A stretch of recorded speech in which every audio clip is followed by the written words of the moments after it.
Welcome into Out of the Parks with John Marks. I'm your co-host, Sam Stafford, alongside, of course, John Marks and the one, the only Maniac Malloy. Before we get into stuff, guys, today, Maniac, tell them what to do. You have to log in. I'm listening to myself and my messing me up. You have to like and subscribe. Like and subscribe. What are we doing here, people? We're just trying to make a living. Get on that YouTube. Subscribe to the Parx YouTube channel. Subscribe to John Mark's YouTube channel. Like, comment, enjoy. Okay, guys, I am notorious for saying that nothing matters in baseball until after the All-Star break. But after the Phillies 10-1 win over the Dodgers last night, it's mid-July, before the All-Star break, before the trade deadline, and I am all in on this Phillies team. And I've decided after last night that I am 100% the Phillies must win the World Series or it's a bust and I'm going to be devastated. I'm at that point. Welcome to the party. Yeah, so that's my hardcore statement after last night. I am all in. You know, it's a real shame. Sizzling take. It's a sizzling take. It's hot. I'm in. I can't. What can I say? It's a shame they were missing Mookie, right? He didn't play last night. No, he's out till after the All-Star break. Yeah. But we also had a pull our starter that was doing fantastic after 5 innings. Yeah. But it's also, to your point, Sam, at this point, like at this stage of where we are, they lose Trea Turner, they lose Bryce Harper, they lose Kyle Schwarber, Zach Wheeler may have a back problem. They're losing this play. They lose JT. They've lost All-Star after All-Star after All-Star, and it doesn't faze the team. It doesn't. Yeah. And then you see what happens when they come back. And now you have Bryce back. Now you have Schwarber back. And you look at the lineup and you're like, wow, I don't even know if they need JT at this point. Just saying they're Maniac Malloy. Ooh. But once JT gets back, I mean, this team, they have the look, don't they? Don't they have the look of a team that isn't going to lose? These guys are different. This team is different. Right. And I agree with you 100%, Sam. They got to win. They got to win a World Series. Let's get there first. I'll take a sizzling hot take right now. Yeah. Zach Wheeler is going to come back. He's fine. He's got a little back tightness. He'll be fine. Zach Wheeler is going to win the Cy Young. That's not sizzling. Book it. Well, yeah, he's been the favorite. He's been the favorite. I mean, it's not sizzling, but he's going to win it. Like, I know it right now. Load up now. No more of this Ranger Suarez betting on him or anybody else. Load up. Start to sock it away for Zach Wheeler to be your Cy Young award. Well, talking about Zach Wheeler, I want to know, Maniac, you're really obviously not nervous about the lower back tightness. But last night, John, I listened to the pregame or postgame show and you hear Rob come out and he's like, no, it was just a precaution, really calm me. And I was like, oh, let's go, baby. Like, this is nothing. And then you hear Zach Wheeler talk in the post game, and he reveals that it's actually something that happened last week before they went on the road trip. That's why he didn't look great in one of his starts on the road. And last night, it was just something that he tweaked. So that put me right back into a little bit of a panic mode. Either way, I'm still all in Phillies winning the World Series, but it did make me very nervous hearing that from Zach. What about you guys? Yeah, he tweaked it, no doubt about it. I didn't see him tweak it live, but when they showed the replay, he tweaked it. And at first, I thought it was maybe like a groin or a hammy. You could just tell like something happened. And then when he talked after the game, he said, "No, it actually happened before." So he should not pitch in the All-Star game, right? Like he probably perfect timing for this. It really is, right? Like he doesn't pitch again until after the All-Star break. He just doesn't. Like I don't need to see him back out there. Take your time. The Phillies have built up such a big lead here where like even in July you wouldn't put an injured player out there, but you really like you just have to keep winning as many games as you lose because you've built such a big lead here. So when Bryce Harper goes down and Schwarber goes down, you're not hard pressed and trying to make up ground. So I mean, listen, Sam, at some point these injuries, I just talked about it. How many All-Stars are you going to lose to injury? And now with, Mercado got lit up, and now you don't feel great about that fifth starter spot. Yeah. And I'm sure we'll talk about Mercado in a second. But it's concerning. And I talked to Jim Salisbury last week, longtime Phillies writer and columnist. And Absolutely. I was talking about the depth that they have at starting pitching. And he's like, listen, a lot of times you'll need 8, 9, 10 starters over the course of a season. And we're seeing that. We're seeing that this year. So there's only so far you can go before you start getting really thin. But yeah, it's not great. It's not good that he hurt his back. So let's just hope it's not something serious.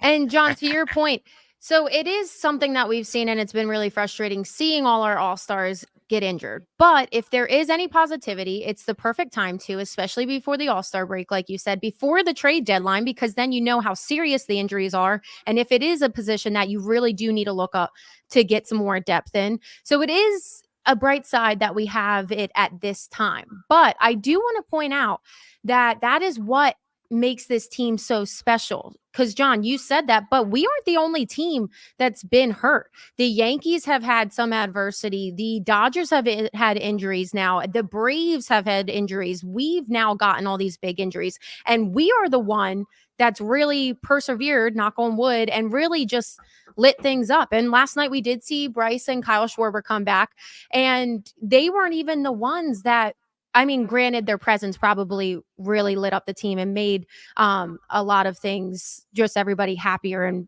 played a part for sure. Yes. But they weren't the ones, the superstars that came back that won that game for them. It was Trea Turner obviously knocked it open, but also the lower end of the lineup. So it's just this full team just can do it. And that's what makes this team so special. And I am on board. I'm telling you guys. It only took you to July? Well, no, because I wanted them to win before, but the season has been so great. That's what's making it different. Is like, it's been so great. So it's like, I could still celebrate this season and not be upset if they don't win it all. I'm 100% bought in that they have to win it all because it's right there for them. Like, if they don't, they are doing something wrong, and it's going to make me upset. It's also one thing to say the Phillies will win the World Series and predict it. It's another thing, and this is what Sam is saying, being like, no, this team's winning the World Series. So like, where you have conviction in what you're watching.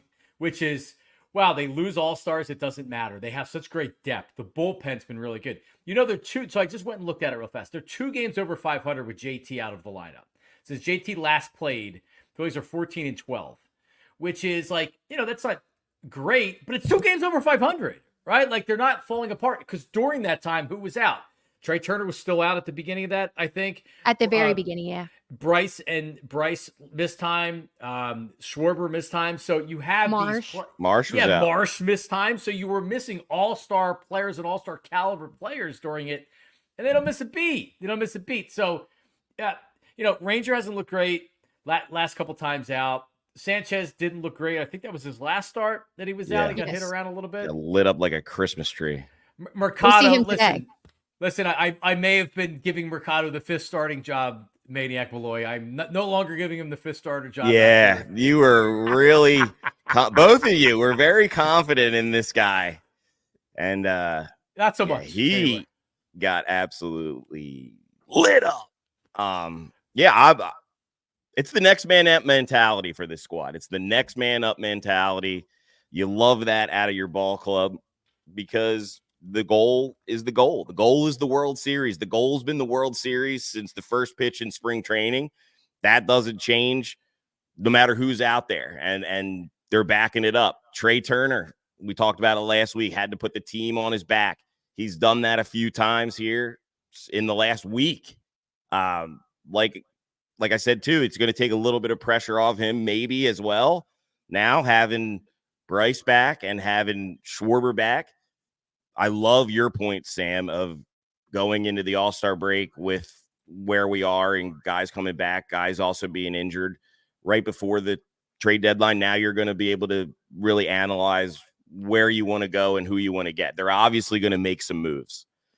I would like to see them get somebody that's a half decent 5th starter without injury problems, but I don't know if that's going to happen because you are tied to Taijuan Walker with that huge amount of money that you owe him. So you almost have to trot him out there to fail before you can replace him. Other than that, starter again, Pat. He's going to be starting again when he comes back. He is. He's going to be the starter because Turnbull going down sucks because he's mid-August, right? Mercado's like, oh man, I don't know about this guy. So yeah, Taijuan Walker's going to come back. He's going to be starting again. Yeah, make Mercado the long reliever out of the bullpen. How about that? I was like just going to that say, role why for can't him. you combine them? Because Walker, the problem with him was he wasn't giving us enough innings. So you get 4 innings out of him. You get 2 to 3 out of Mercado. You get Turnbull when he comes back. Why not just have a solid bullpen game? It's not I'm not obviously against it. ideal I just always, can't but if you They have might. that clump of guys. just when you put Taiwan out there, I mean, you might be just spotting him 4 to 5 runs, if Yeah. he really doesn't have it, if he really leaves it over the plate, which seems to be what his big problem is. And plus he's like, I mean, I know he was, I mean, first of all, hold on a second. Where is he? It's a blister on his hand. Like, how long do you have to sit out? Oh, I had it written down. I think it's like right after the All-Star break or something. Yeah, I think they told him, hey, don't rush it. We want to make sure you're very healthy, Taiwan. Don't rush Yeah, it. well, buddy, I we're think really it's worried. maybe something more than I agree. a blister. I think he's got like a dead arm because he agree. would throw like 97 at top out. And then I think the last time I saw him pitch, which seems like 3 weeks ago, he was Well, hitting 91, 92 fastball. at most. And he's been relying on, and it's like a high slider. And I mean, it's not a great pitch. He was getting outs with it. He was even getting strikeouts with it. Right. But it's going up there at like 85 and 86. He did not want to throw his fastball, especially in situations where teams knew it was coming. That's what happened in his last start.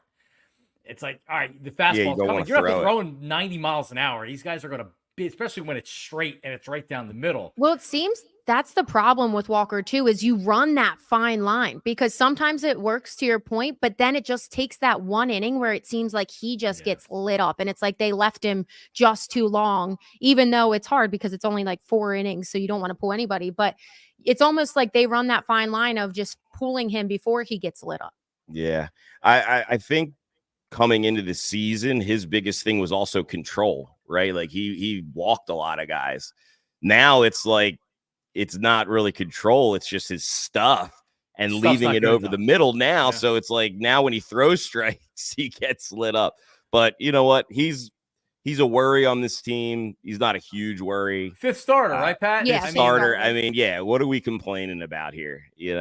But to my point, first place problems. To my point, Pat, and that's one of the things that gives me the confidence. Last year, they thought, because you saw him pick up again in June, like they always do, and they thought that they had enough to push them over the edge. And obviously they didn't because they fell flat against Arizona and they should not have. So I feel like that is all the motivation you need.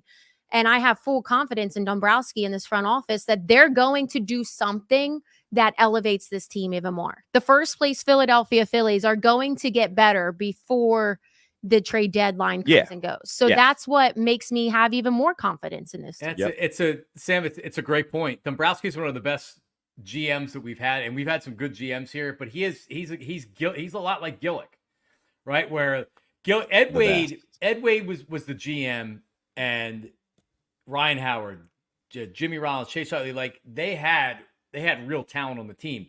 He couldn't finish it. He every year at the trade deadline, remember Turk Wendell and Dennis Cook they traded for because they needed bullpen help. It seemed like at the trade deadline, Ed Wade made moves and they never worked. And Pat Gillick comes in. He traded for Matt Stairs. Matt Stairs has one of the biggest home runs in franchise history, right?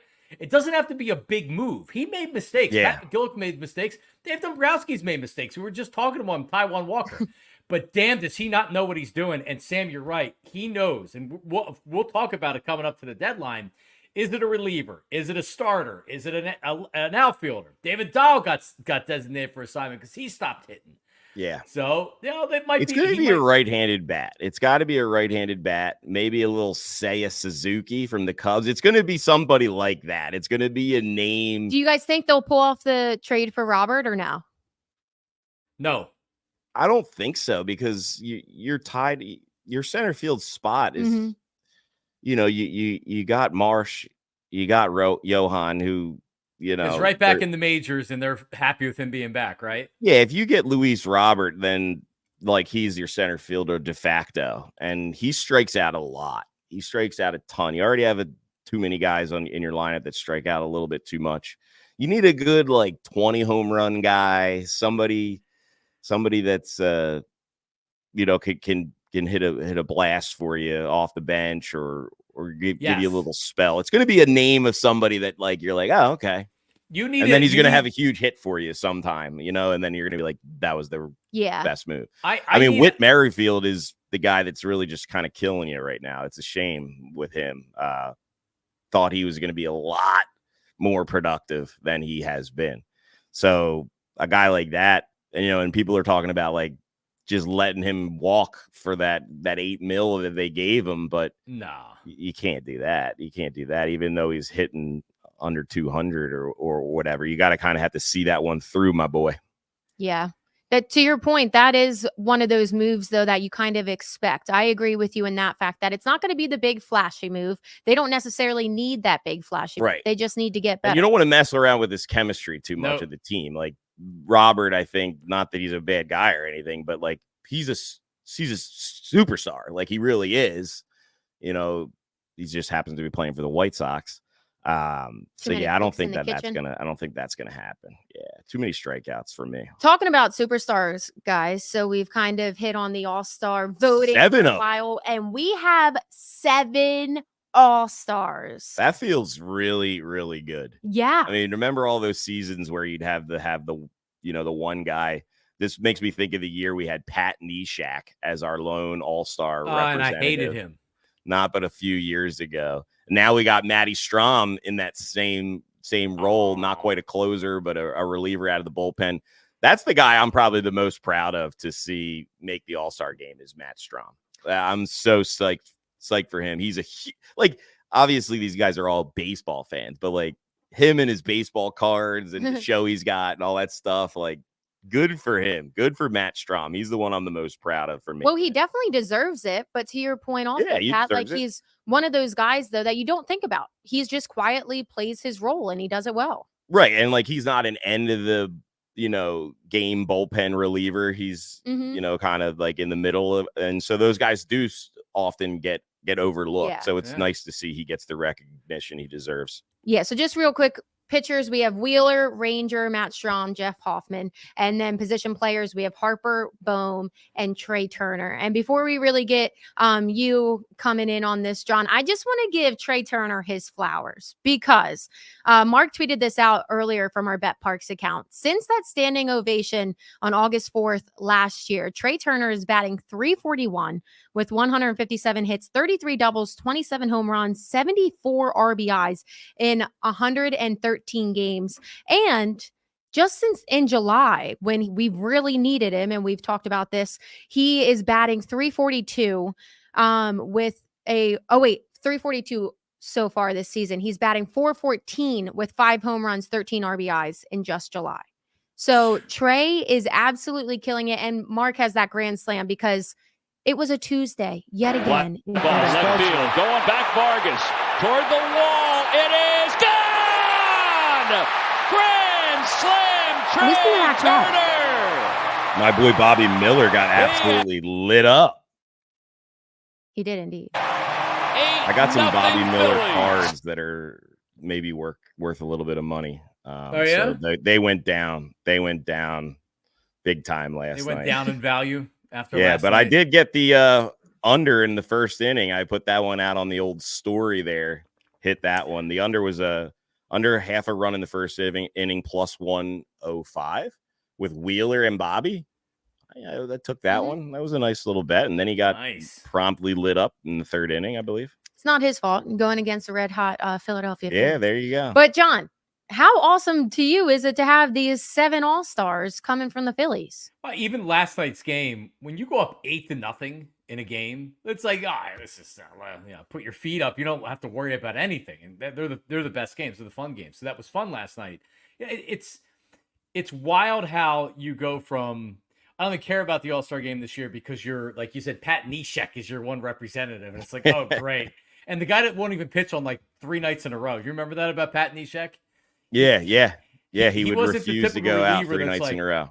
Yeah, like Larry Anderson, I think he warmed up like 80 straight days, was either in the game or he warmed up like 80 straight games or something like that. But anyway, it's Jeff Hoffman. We were talking about Dave Dombrowski earlier. And anybody, I guess, in baseball could have had him. The Phillies claimed him. He was released. He was designated for assignment. Phillies picked him up. I don't know if they knew they were getting an all-star reliever who now pretty much, wouldn't you guys agree, he's the closer Yeah. on the team right now? They'll go to Alvarado. I have the most confidence when Hoffman's in there. Yeah. For sure. So And Dombrowski picks up a closer on the scrap heap, which is crazy. well, truly, Bryce Harper is the reason why this guy's on the team and probably That's why right. he is an all-star. I mean, that story is just fantastic. I mean, they're definitely going to talk about that and hype that up like crazy with the minute he gets in the game at the All-Star game, how Harper was on assignment, rehab assignment, getting ready and facing Hoffman and saying, wait, why is this guy not pitching in our bullpen? And then within the next 10 days, he's up on the team and in the ball game. That's crazy. I mean, he bumped around too. He was on a bunch of different teams. I think he was with the Cardinals. He was with the might have been with the Blue Jays. He bumped around with a bunch of different teams, and then finally Bryce Harper found him. So he owes Bryce Harper big time. Bryce Harper definitely has that LeBron James aspect to him where he just is so good at the game and his mind's just so like baseball warped that he just would make a great GM and future GM of the Philadelphia Phillies. Who knows? I could see it. Part owner. Yeah. I put all this money back into it. I think he partly is the GM of the Philadelphia Phillies. Yeah, he partly is. Yeah. Yeah, he's I mean, you look at any of these moves that are made, it's like Bryce Harper has his fingerprints on this team. He does, man. He's a good recruiter. And it's like it goes back to even like when you played ball as a kid. Like you always wanted to be, you have like teams, you have like 3 or 4 guys, the rest of the guys can't make a play. Like you want to be around good ball players. Like Bryce Harper is just a magnet for anybody that, they want to learn from him too. Young guys want to learn from him. People want to just be around the guy. So he's and to that point, doing Pat, his job. To that point, he started by doing that, having guys just want to be a part of him. But then now it's even bigger. He's brought in superstars. It's like, I want to be a part of that whole facility because it's Bryce Harper. It's Trea Turner, who looks like he's prime Trea Turner again. It's Kyle Schwarber. It's Nick Castellanos, who still is Nick Castellanos. He still has that star power in him. So it's just like this whole, and then not to mention all the those are all Harper guys. Exactly. Bryson Stott. I mean, he's like a little miniature Harper wannabe. Yep. Speaking of him, how's he doing this year? How do we feel about Bryce? You mean our 26-year-old that's in a little bit of a slump in the middle of July and that started in June? I'm not worried about Bryson Stott one bit. A little defensive there. Yeah, you sure? Are you sure? I didn't come at you. I just asked you how you feel about him. Yeah, I think you knew the answer she was going to give you there, Maniac. Yeah. So I'll say this. I think when you look at his numbers, you're almost surprised. You're surprised. You're like, yeah, that's what he's only hitting at. Or it feels like, sometimes in Name the Sport where you look at a guy's stats and you're like, he's not that good of a player, right? Like he's really like, you look at the numbers, Bryson Stott's a better player than his numbers will probably show you in a lot of seasons. He's 26. He's not 23 or 24 anymore. So the big thing is him getting the big hits and the at-bats when you need them. And I mean, Pat, he really hasn't had a great year so far if you look at it, but it hasn't mattered with this team because of what they're doing. Yeah. So I haven't lost confidence in him. I definitely have the confidence with the guy. When they started to bring him up, I started to have the flashbacks of Dominic Brown, John Mayberry, Cody Ashe, like that sort of stuff. Because like when you turn it over to him and you say, all right, you're the second baseman. All right. Like it's almost like that same situation as Taijuan Walker. You're like locked in, like you can't, once you go, there's no going back. Once you put him in the starting lineup, there's no going back. You can't send him down to Lehigh. Like look at Kingery, right? Burn the boats. You got to burn the boats. And yeah, he's going through a little bit of a down patch. But I got confidence in him. No worries. Yeah, well, and also to our point, yes, he's 26, so he is entering that prime, and he was hot earlier this season. He's dipped off, which is normal for guys. But him being as young as he was and showing up in NLCS's World Series like he did, he's going to be fine. And no Cody Ashe. And like what we just talked about, the most important effect, he's backed by Bryce Harper. Bryce Harper is all ball he's in a on made him. man. And will, He's a so made man. he's going to get his shot. And Bryce wouldn't put his name on the line. If he didn't believe in him, I don't think he would push him as much as he's done to this organization. So I believe in him. I believe in Bryce's faith in him. Needs to get some more hits. That's all. Speaking And of he which, knows that. Speaking of which, I am looking at the stats right now. Of him? No. So Trea Turner, first of all, the All-Star game is kind of a joke. Let's be honest here. Marcell Ozuna should absolutely be a starter in the All-Star game. He's got the best stats at his position. Another one, I'm happy to see Trea Turner in the All-Star game. But like a guy like Francisco Lindor is really having like an awesome year. He's got 16 home runs. I think he's got, let's see here. He's got 48 RBIs. He's got better numbers besides average than Trea Turner.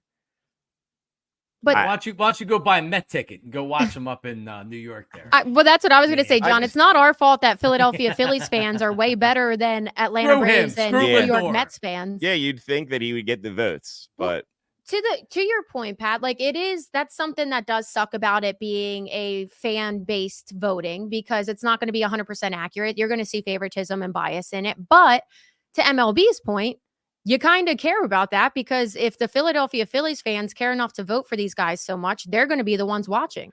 The Mets fans that don't even care to vote, they're probably not going to watch. Normally, I saw an Instagram video of an All-Star game in 1993, and John Kruk was the starting first baseman.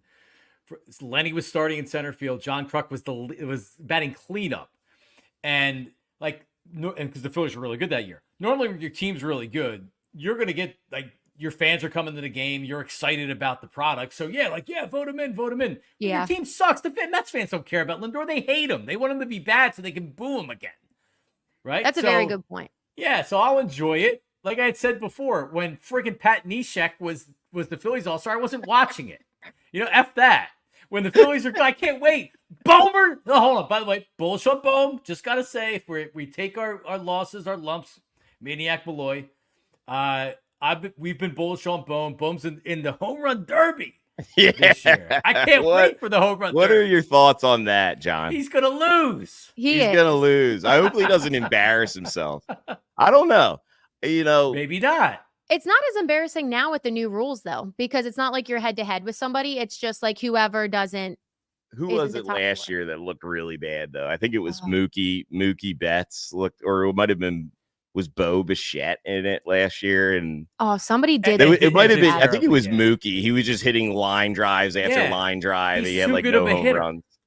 Yeah, he's too good of a hitter. Right. So I actually think Bohm can surprise some people, because he does have good power. He just is comfortable putting the ball in play. Going with a pitch that's outside, not trying to do too much with another pitch. So maybe knowing that the only thing he's going to be doing is hitting a home run, he can kind of sit back and just boom, launch those suckers. We'll see. Listen, I'm going to take a positive approach at this. I am excited for him. Do I think he's going to win? Probably not. Though I think he'll probably surprise people in the numbers he puts up. Probably. I hope that it doesn't mess up his swing. I hope that what it does is it actually maybe he gets into more of a home run swing. We need him to hit home runs. One of the things that does drive me a little bit crazy about him is that he's a enormous, huge third baseman. Your corner guys are supposed to be your power guys. He needs more power in his swing. For his trajectory as his career. Mm-hmm. He's getting there. He's been good. He's been good this year. Believe me, 2 years ago, he hit some one singles. Row in. Do they still count? Yeah, he's not hitting the moon shots. No, to your no point. Moon shots. But and I think I was just thinking this. Bohm going to this first All-Star game, and he's a starter. And you said he's a corner, the corner infielders people look at. We're like, oh, third baseman. But he this is the coming out party for Alec Bohm. I don't know how many people around fans that aren't maybe big Major League Baseball fans, but they love their own team, that they know a lot about Alec Boehm or they've watched a lot of Boehm, to where Bryce Harper, Schwarber, these big stars. This is his coming out party. This is an opportunity with the home run derby and being a starter in the game. He can have people being like, wow. So when the question's asked, who's the best third baseman, Alec Boehm is the first or one of the first names that you think of. We're not there yet. And he could go to the All-Star between the home run derby and everything else, and he could come out of that being like, damn, I am a star, and play like it, right? Because I don't know if I just love his blooper hits. I love his banjo shots, his dying quails. I just don't want them to go away in favor of long pop outs into the outfield. He's doing just fine right now. He's a star. I was going to say, I love it when he fists a ball, just misses a barrel, and it just dives in. Those are my favorite hits. But sometimes you also have to realize, like, maybe he's just a high baseball IQ, because that's what he needs to do in a lot of those situations. He's just trying to get the runner to advance, and you know what I mean? So it's not all. I'm not questioning his baseball IQ at all. No, I'm just saying. I'm just accusing his. Putting his regular IQ on for just being in this event and having no chance. No, he doesn't, but he has nothing to lose in that point. And John, to your point, we talked about that a long time ago when I put out that reel about us talking about Boehm and being an all-star. It was the fact that we considered him one of the best third basemen in the league, and especially at the time we should have, and he still is up there, but to everybody else in the league, you don't hear his name because he is just that quiet guy. He does what he needs to do. He does it quietly, and he helps this team. But it's also hard when you have guys on this roster like Kyle Schwarber, Trea Turner, Bryce Harper that are always going to get looked at first. Yeah. Especially he's a farm system guy. He didn't come from anywhere, so nobody else even knows his name unless you. I know the ladies of Philadelphia love some Alec Boehm, so hopefully now he gets to show it off on the national stage. That what are you talking about showing off? What are you referring just to? Big, tall, dark, and handsome. That's him, man. He's kind of blondish with the curl. Yeah, I guess he's light. I was hanging out with his mom and dad, drinking with his mom and dad one night. Are they good drinkers? What were they drinking? Probably just beer. No, they weren't hammered. They weren't hammered. And when they found out that I did sports radio, and you could see the mom, because the mom had like argued with some people on Twitter about him, I think at one point. Nice. So like her like it's going in her head, like, do I know this guy? Has he ripped him? Has he ripped him? Oh, I love that. Which I didn't. No, they were very, very nice people. Very, very nice people. I was You're bullish on Boehm. That's all you got to tell them. I'm like, maybe not as much at the time, but yes. Yeah, good people. I'm thrilled for him, and I like you guys said, I just want to see him smash home runs. Yeah, he has nothing to lose. I honestly think he'll be more comfortable in the home run derby than he will be starting in the All-Star game, because that's where he's always been criticized, is his defense over at third. So I feel like he's going to be more comfortable there. So we'll see. Parx app take action on the home run derby? Oh, absolutely. Right, so What's one of our? Is it up there? I'm looking for it. I don't know if it's up there yet. It may not be up there yet. yet. Probably have to give it a little bit of time here. Yeah, they usually wait. But speaking of the Parx app, so we always have the Cy Young watch.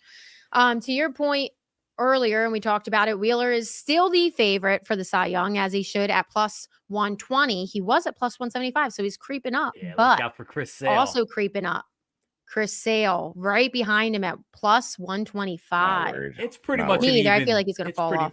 It's pretty much even right now between Sale and Wheeler. But Chris Sale, has he ever had a healthy season in his entire career? Yeah, when he won the Cy Young. He was healthy. But when was that? I think the first year with Boston, he won a World Series with Boston. Yeah. And he was really, really good. They gave him a new contract. This isn't his first contract. He signed an extension with them. Dombrowski signed him. That's why I thought the Phillies were going to be in on Sale, because Dombrowski has the history with him. But the Braves made an excellent trade. He's been really good. Can he stay healthy? We don't know, because it's been a while since he's been healthy. So wait, I looked it up. So he didn't, because Mark was like, I don't think he won. So he was in. He was third in voting in 2010, but he was one of the favorites. Mark's green. And third in 2018, he said. So he was in the running a few times. No, he didn't win one? No. He didn't win 20 games with Boston. He's been very good. All right, well, stand corrected. I'm going Gunnar Henderson to win the home run derby. It's my boy. Oh, I want to look that Gunner. up. That's fun.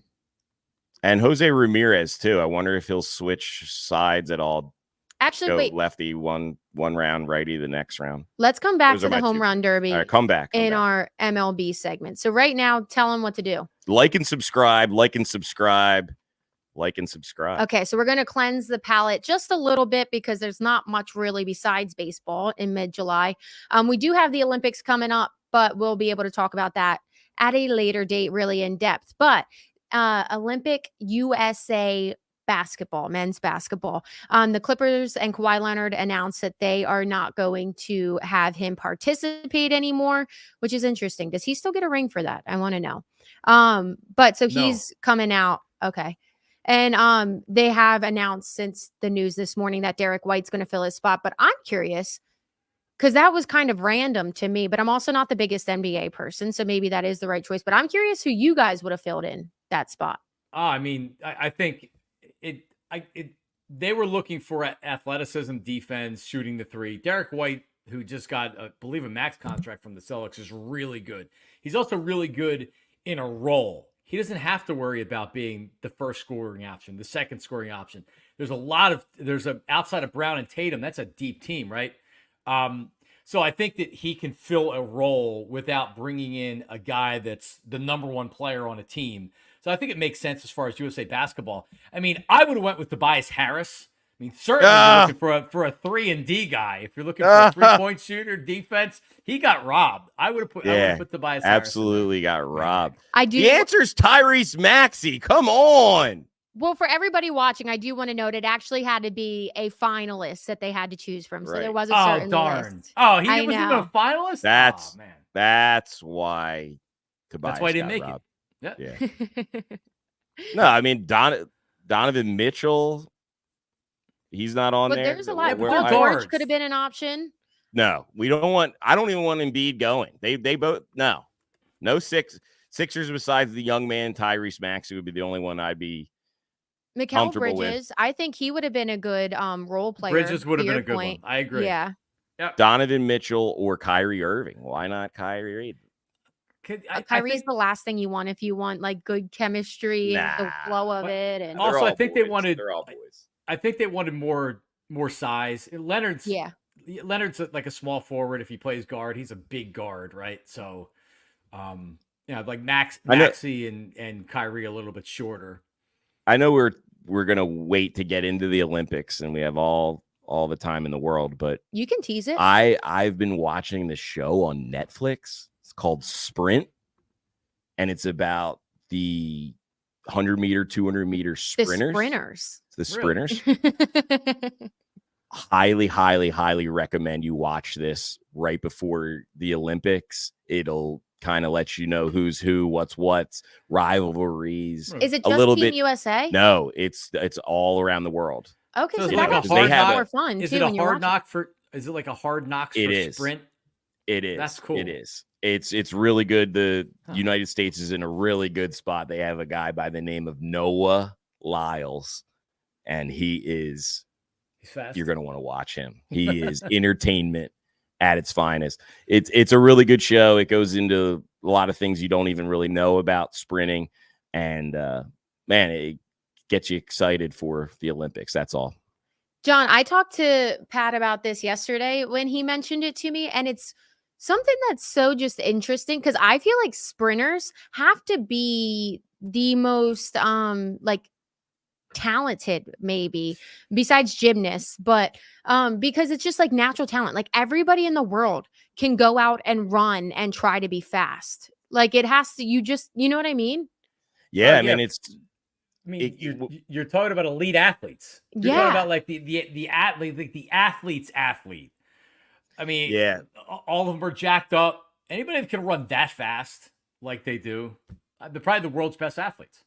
I mean, it's always down to like, hundreds of a second though, so if you don't get a good start, if you Late if you're coming out of the thinking gate. about the wrong things, if you're psyched out, if you don't believe, it's all about like confidence is what the whole documentary really sheds light on. And it's cool because their mindset and how they attack their profession and how being confident, thinking you're going to win every single time you run, it's like a good little way of looking at life. It's like you got to be confident in like everything you do. It's cool. It's a really nice one to watch while you're eating some ice cream, sitting on your couch watching the all these super in fastest shape men and women in the world. And the women is actually more interesting to me because you have Jamaica, and the Jamaicans are like dominant in track and field. Well, not even track and field. They don't even consider that. They just sprinting.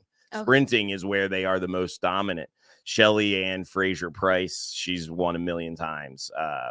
They have this Sharika Jackson, who is probably going to be the big rival to our Olympic hopeful, Sha'Carri Richardson. And she is a freaking character. Can't wait to see what happens in Paris.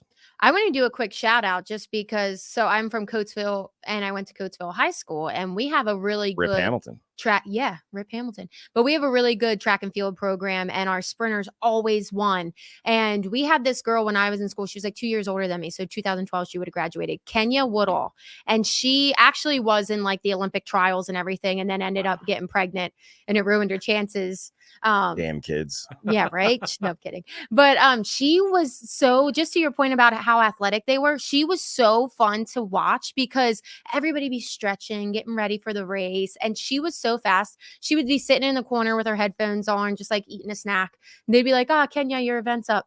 And she would literally take off her sweatpants, walk over, go run, absolutely demolish everyone. And it was just incredible. She wouldn't even stretch. Like, it was just so cool to watch. So that is a fun show. Same ability. I don't have that ability. I gotta stretch, man. Yeah, me too. And then you can run that fast, right? Then I can run. You have world-class speed, but you have to stretch first. Gotta stretch. Yes. Key. Okay, so wrapping it back up to the USA men's basketball team. I would have probably done Bridges, but Derek White, you said, is not a bad option. But you would have went Tobias Harris, and you would have won Tyrese Maxey. So Kyrie Irving. He's one of the best basketball players in the world. Anybody but him. Love him. Hey, he didn't look great. He didn't look great in the finals, by the way. Just saying. Speaking of the chemistry, too, there's actually that good documentary with the Dream Team. Yeah. About like the early 2000s one, just because they talk about the chemistry and how they had so many big personalities coming in, and some guys didn't make the team because they thought they wouldn't mesh well, even though they were the bigger superstar. So it's an interesting how it goes around. I love all these documentaries that go behind the scenes and show us. But moving back into baseball. So now we will go into the home run derby. I also have that trivia, the fun fact trivia that we can do. But I'm going to look up real fast. Look it up. Home run derby. Who's in it? Yeah. Jose Ramirez, Marcell Ozuna, Bobby Witt Jr., Alec Boehm, Gunnar Henderson, Polar Bear Pete Alonso. Always in it. And I think that's it. Is he looking for 3 straight or 3-time? He didn't win last year. No. 3 out of 4. I forget what it was. Who won last year is Soto, didn't he? Pretty sure it was Juan Soto that won last year. Shows you how much we care about the home run derby. Well, I mean, we don't even... Vladimir Guerrero Jr.? Yeah, Vladdy Jr. Okay. I remember it was like the first Dominican player since I forget. Yeah, here we are, the pros talking about this, huh? Vladdy. Yeah, Vladdy won. Does it look like there's only 6 guys announced right now? So maybe that's why we don't have the odds up. It's not normally. Are they looking for like 2 more? Do they do 8? I think they got to get 8. Yeah. And 8, when right? we went over the rules last week, it said 8 was the original pool. Yeah. But now they're like on their website, they're posting their confirmed like social media posts to show that the guys that are in, and as it stands right now, there's 6. Yeah, it says that in this article too. So bet the field, whoever those last 2 entries are, that's who I'm taking with the long odds. Long odds to add it. The guys that get added. The guys that get added. So honestly, not my favorite options, but Marcell Ozuna and Pete Alonso, I imagine would be the favorites. Pete will be the favorite. Pete, yeah, having won it multiple times, he should be up there. Jose Ramirez, though, like, man, I don't know what the new rules are exactly, so I'm totally out of touch with that. I know you went over it a little bit, but I just don't care that much. He never listen or pay attention, but like, it's a marathon swinging up there, you know. So a guy like Ozuna, big guy, true, he might run out of gas. If he looks like he's out of gas in his third at bat over the weekends, like I don't know if he's gonna have the stamina, but that's great analysis. That's great for a guy that doesn't care about the details, you certainly give great detail in deciding who you're going to bet on, and that's a great point. I love the field bet. Can we bet on that now? Get it up at Parx app. Bet the I want to field. bet the field right now. Alec Boehm has the least amount of home runs this season out of all the guys announced so far. So one of the things that we're going to be missing out on the betting, if I do recall the new rules, I think it is that, you know, it's not the head-to-head. So Ramirez versus Ozuna, right? But that was a lot of fun to bet that who's going to win the head-to-head matchups. Yeah. But I think now you could probably bet that Bobby Witt is going to hit more home runs than Alec Boehm, or Alec Boehm is going to hit more home runs than Gunnar Henderson. Probably in that first round is going to be your options. Well, so how it works is there's 8 guys. They all get the same amount of time. Whoever is the top 4 with the most home runs will go on. So, yeah. And then they do a head-to-head? And then they do head-to-head. Oh, so then you're going to be doing a little bit of live betting. Yeah. All right. You know, when you get those matchups, we'll have to hit that hard. I like it. I like it a lot. I like it a lot. Yeah. We'll talk about it afterwards and we'll see. But I do like bet the field. I like that. Bet the field? The last 2 entries, whoever they are, you're just going to take them? I like that. Yeah. I'm a gambling woman right now. She's a gambling woman. I like it. Okay, guys. Speaking of gambling, though, before we get into it here, Marksy? Yes, sir. We're on a little bit of a streak here. We're 2 out of our last 3 with Marks and the Maniac money line. All right. We're digging very, very, very deep tonight to try to get 2 in a row. I don't know, Marks. I put this one together for us. I haven't been, you know, confiding in you in terms of who you want. Yeah, I'm fine with that too. I'm fine with that. We're hot right now. So let's just, if it ain't broke, so he's like, so let it. me do it. But we got the Guardians to win outright and the Nationals to win outright. It was a parlay of plus 368 over at Parx. We are boosting those odds to plus 500. We're boosting this one to plus 500, Marks. No way. How are you getting this done? That's not fair. Last week, if people would have listened to us or you or us, I do my thing. I think we cost us 20 grand 2 weeks ago. People took the bet and it hit. So we'll see if we can hit them where it hurts some more here over at Parx. All right. Yeah, I was just looking up who they play, and I like those actually. The thing is that you got Patrick Corbin pitching for the Nationals, who it's just absolutely absurd that he still has a job. I feel like that guy just gets his head beat in every time he takes the mound. But Mets, Nationals, kind of a little bit of a rivalry here, and Luis Severino is pitching for the Mets, so you never know what you're going to get with that guy. Maybe Corbin can sneak one out for us tonight. I really like that. And the Guardians, they're one of my favorite teams. They're just absolutely one of my favorite teams. Good story this year. And Tanner Beebe is on the mound for them. I really like him. He's a nice. He's their ace. You know, so we got a chance. You know, the Phillies were very much interested in Patrick Corbin too when he signed with Washington. They got outbid by Washington. Wow. The amazing thing about him, like, at what point, like, they're just going to have him pitch the rest of his contract? How do you not release him? He's been that bad. He does give you, he's healthy all the time. He sucks, right? But he's healthy. I forget how much, he got like 125 million or something crazy, but he helped to win a World Series. He's 30 games under 500. 42-72 with a 5.06 ERA. That sucks. He gets lit. But not tonight. Not tonight. Tonight he's going to throw a gem for us, Marksy. Well, now I know why it's plus 500. Let's go. Yes. So, when I put these things together, I like to take a little favorite and pair it with a dog. Right. That's what we've been doing. That's our strategy. I like our chances tonight. Nats are a scrappy team. Scrappy squad. Love the manager. Who's the manager? Mark's there. I forget his name. Hernandez, something. Freddie Gonzalez. No, who is the Yeah. Dave Martinez. Sorry. Is it Dave Martinez still? Yeah. He gets his guys up. He was trying guys to play. It seemed like that the Nationals weren't really happy with him for a couple of years there, but he was able to ride out the bad streak. No, when you won a World Series.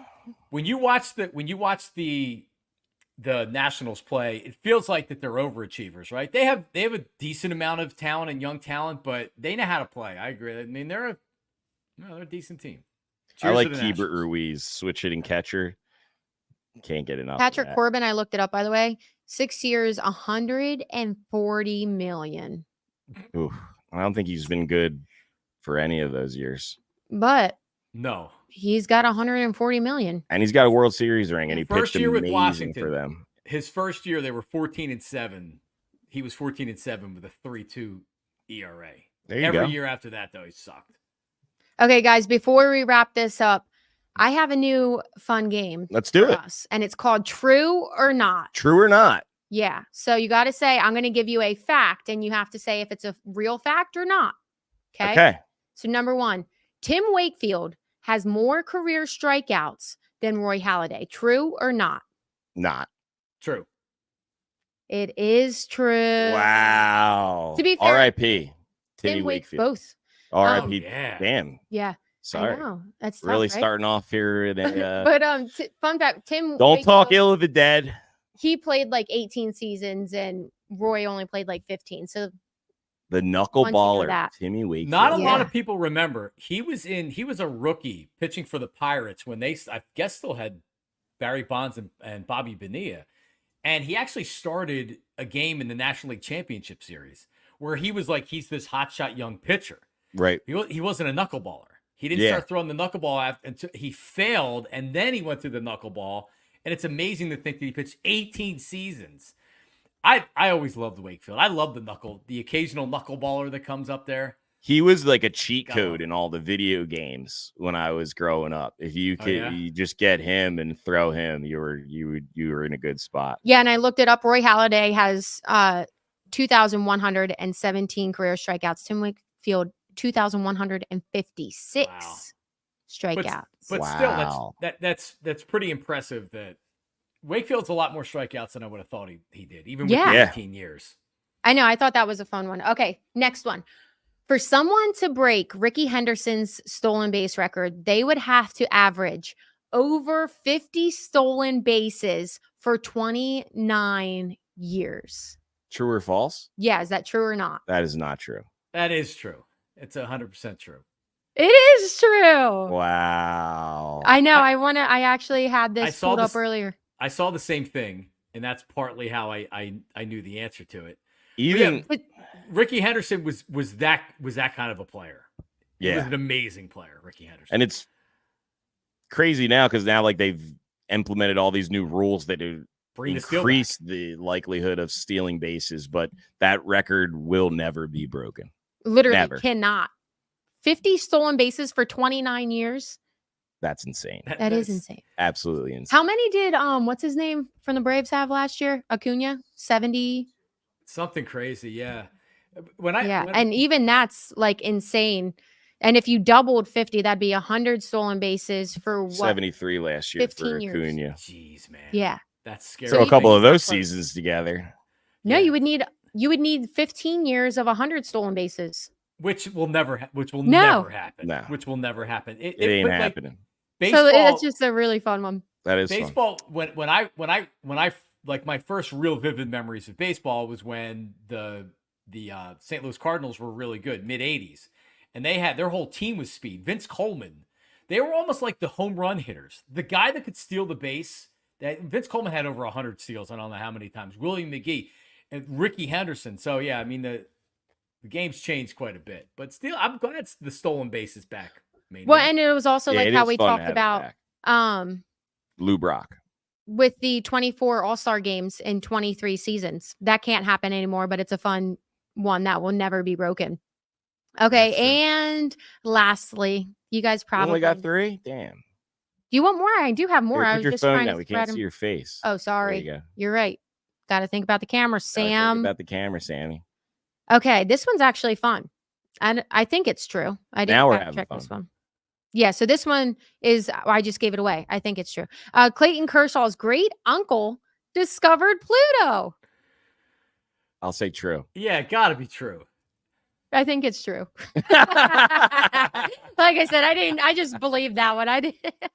Who's Okay, let me actually, because now I have Now to. you go have in. to. All right, wrap it up. Wrap it up. Oh, wait, okay. Clayton Kershaw. Go ahead. You got another one? Yep, All because right. I had to go through my list of true or not. Clyde true or not? Tombaugh? Wait, say that again? Clyde Tombaugh is who discovered Pluto.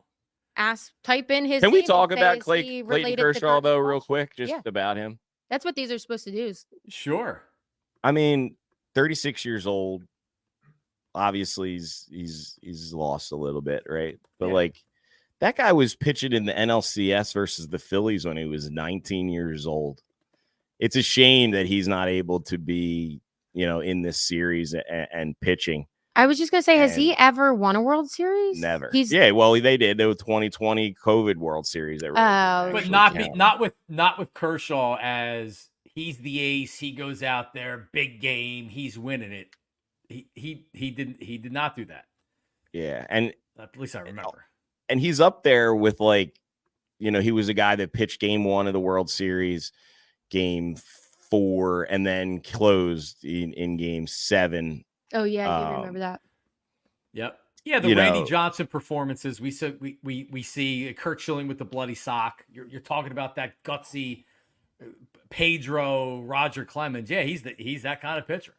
Yeah, true baseball lifer right there. And he got lit up in the postseason last Yep. year against the Diamondbacks, giving up 6 runs, only got Well, that's what's one sad in the about third. it. I feel like he is a great pitcher, obviously, but he's more known for not being able to perform when it actually matters. Yeah. That's what she said, by the way. That actually she sounded said. really funny. I couldn't let it go because I was. That's what she said. 13-13 with a 4.49 Yeah. ERA In the playoffs. in the playoffs. 1 save. You mentioned that, Pat. 39 appearances. So Clayton Kershaw, all right. So you think of Kurt Schilling. What do you think of Kurt Schilling?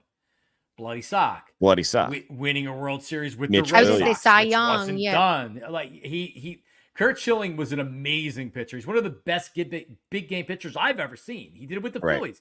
In game 5 of the NLC or the World Series, game 5 or is that NLCS? Yeah, game 5 NLCS. 148 pitches, complete game. 148 pitches. This dude was a stud. He's just he's an idiot. But his teammates, this is what they said about him. What's the famous quote that he's a horse's ass one day of the week and the other 4 he's a horse, right? Like he is, or the other way around.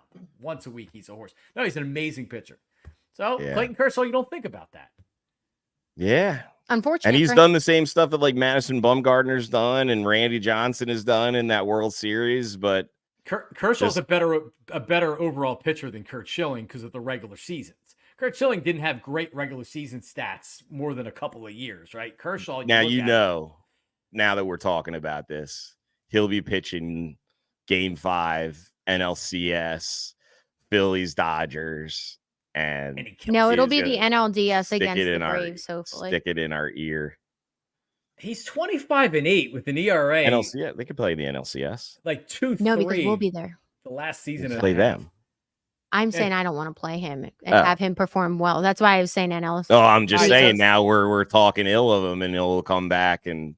So here's a question: do we have sister casinos in different cities where we could have possible playoff matchups? You know what I mean? No, I don't believe so. We have one in Shippensburg. Probably a ton of Mets fans. Oh up wait, there. Michigan.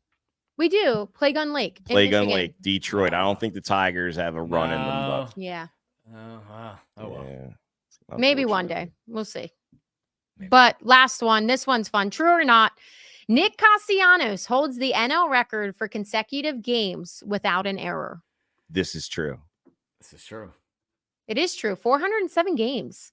You guys want to speak ill of Nick Castellanos? You better put respect on his name. I'm not speaking ill of him. I love the guy. He's a gamer. He's a total gamer. But that is the most hogwash stat ever. Like, he doesn't get to balls. That's why he doesn't make errors on them. Gold glove? Sure. No, he's not getting a gold glove. I'm sorry. No, but at least, you know what? You gotta have some putouts to have a gold glove. No, I don't know if he has any of that. He's made big catches in big spots. You're right. And at least he makes the routine play. Rhys Hoskins couldn't he stopped making routine plays at first base. He couldn't catch the ball. It was hit right to him. So at least Castellanos isn't a liability in right field. He's not the best right fielder. Knock on wood. Yeah, he's been fine out there. He has been quoted in interviews and stuff saying how hard he works to be a good outfielder, and that he's constantly working on it and constantly honing in on his craft so that he can, just barely get to balls. Well, I was just going to say the only ill thing you can say about his fielding is just that he's slow. Yes. So he's putting in the work. He's just not the fastest guy. He's not getting the balls that the elite right fielders are getting to, or even, better defenders. By the way, so Clayton Kershaw, it's his great uncle that discovered Pluto. So it is true. Yeah. Wow. Pluto. I thought it was true. Pluto. Yeah. He had to one up his great uncle and become one of the best major league starting pitchers in history. I like that. Well, yeah, and his uncle got downgraded, poor guy, because Pluto's not even a real planet anymore. I was just thinking the same thing. Wow. He was a complete fraud. It's almost like he lied to us all. It did. He's a fraud, like Clayton Kershaw in the playoffs. Yeah, it didn't even exist. Runs in the family, I guess. Yeah, there you go. I had to learn in school, and now they're like, yeah, Pluto's not a planet anymore. How does that work? What do you mean? Yeah, it's a dwarf something. Yeah, Speaking about frauds, though, this is something we could probably throw on the Instagram here. Marksy put us on to, 680 FM down there in Atlanta? Yes. Yep. Yeah, they're puffing their chest outs a little bit after taking 2 or 3 from the Philadelphia Phillies. John, I want your take. They post a little Instagram, enjoy your flight home. The picture from Wimbledon. Maybe Mark could pop it up there in post-production. Yeah, maybe you can find that for us there, Mark. What's your take on that there, Marks? Well, if you read the comments, the fans are also saying yeah, we're going to win the wild card and then win the World Series this year. We're going to do what the Phillies have done to us. So that right now the strategy of the Brave fan is to say the regular season doesn't matter, which they're right. The regular season doesn't matter. The Braves are going to make the playoffs. The Braves are still a very viable team. They are. But the Phillies have been in their head the last couple of years. Remember last year, they simulated a game and they brought fans in to make it feel real because they had lost the year before because they had too long of a layoff. So now they're like, oh, what are we going to do? And they simulate games because the Phillies are in their head. So I feel great. Losing 2 or 3 to the Braves, should they feel great about that? Winning it? No, they won 2 or 3. You shouldn't feel one way or another. It's better to win 2 or 3 than to not win 2 or 3. But just with your little memes and your pictures that you put out there, it just doesn't look a little pathetic that you're that excited after winning 2 of 3 against the Phillies at home. I don't want to even bring up the injury stuff with the Phillies being shorthanded because the Braves are shorthanded. Right. So I'm not even going to say about the injuries. No, the Braves dominated the Phillies in Game 2 and Game 3 of that series. They really did. The Phillies were kind of just happy to go home. Right. But enjoy it. Enjoy the win in July, the week before the All-Star break. Enjoy the series win. We'll see you later. I love it. And I just want to add that even after those losses, we were still 8 games up on them in the division. And to your point, you don't want to mention the injuries, but their biggest injury is a pitcher who goes once every 5-6 days. Our biggest injuries were 2, 3 with JT, guys in our lineup that are huge pieces every single day. So if you want to factor in the injuries, which I respect you for not putting it in, the Phillies, I think, are more of a hit there for every single day play. Absolutely. I mean, I love it. I love finding this post. I'm very, very happy that you have put me in contact with the people over at 680 to the Fan because I was going to take it easy on them. I was going to take it easy. Maybe we should call in. I was going to take it easy on them because of the unfortunate, injuries to their two best players on their roster. But now they've awoken the beast. So I am now following you, 680 The Fan, and I will not let up. All right, so how about this? Enjoy the second half. How about this? And let's save this for another episode because the All-Star break's next week. But we can infiltrate them. And we can we can get it, and we can do something fun with these guys. Because I have story. I was listening to sports radio in Atlanta last year during the playoffs just to see what they were saying, and man, do I have some stories about what I listened to down there. So we'll save it for team that complained about the week off, and now they're all excited to have the wild card spot. Hey, we'll take the extra rest. We'll be fine. I honestly think that they just put it all in their own head. You know what I mean? It's there are stats. They've only done it for 2 years, so the body of work is very small. But there are stats that back it up. That but even with them with the simulation, like they did their own simulation games to keep playing. Yeah, but still, I don't think it gives you that same vibe. That's shutting it down for a week. But I mean, if you look at how the Phillies were playing entering that series against them, they were hot. Right. And it might have helped them against the Diamondbacks because the Phillies needed a reset and then get back to where they were before. They ran out of gas at the wrong point at the wrong time. So the Braves are a very good team. They're dangerous. Bottom line, the Braves are dangerous. They're pitching and they're Ozzy. Yeah, I mean they are dangerous. So if they meet in the playoffs, it's going to be a fun series. I welcome it. It'd be awesome. I was pulling in the driveway just the other night, and it was like so stinking hot out still at like 8:30, and I just was thinking about playoff baseball is around the corner in a couple months. Which also means it's football. That is the best time of year. You get football, you get playoff baseball. No argument about it. The best time of year. It is great. It is great. Yeah. Fun fact. Because it made me think of fun fact. Yeah. October 16th, Bryce Harper birthday. Also Marlowe's birthday. That's wow. No way. Shout out to Marlo. Yep. Just saying, true baseball lifers over here. But we didn't go out of the parks with John Marks. So before we wrap it up, John. Oh, John, you're on Athletics in town this weekend before we go into that All-Star break. It's not always that the Athletics are in town. How did I do last week? Did I hit right away again and then nothing happened over the weekend? Yes. Did it happen again? Well, doesn't it just feel like that Schwarber's got a little mini streak in him here before we get to the All-Star break, right? Like he's coming off an injury. And by the way, never play him in left field again. Yeah. He hurt his groin in left field. Just keep him as a DH every single game. I'm going to go Schwarber. And I was taking a look to see like, all right, what are the odds? What are the odds? And you get pretty good value. When he gets hot, it changes significantly. So Bryce seems like even though last night Bryce sprinted to first base, I'm like, oh, Jesus, what are you doing, man?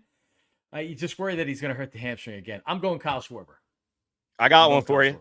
Take a flyer on my boy, the catcher for the Oakland A's. Shea Langoliers is going yaya.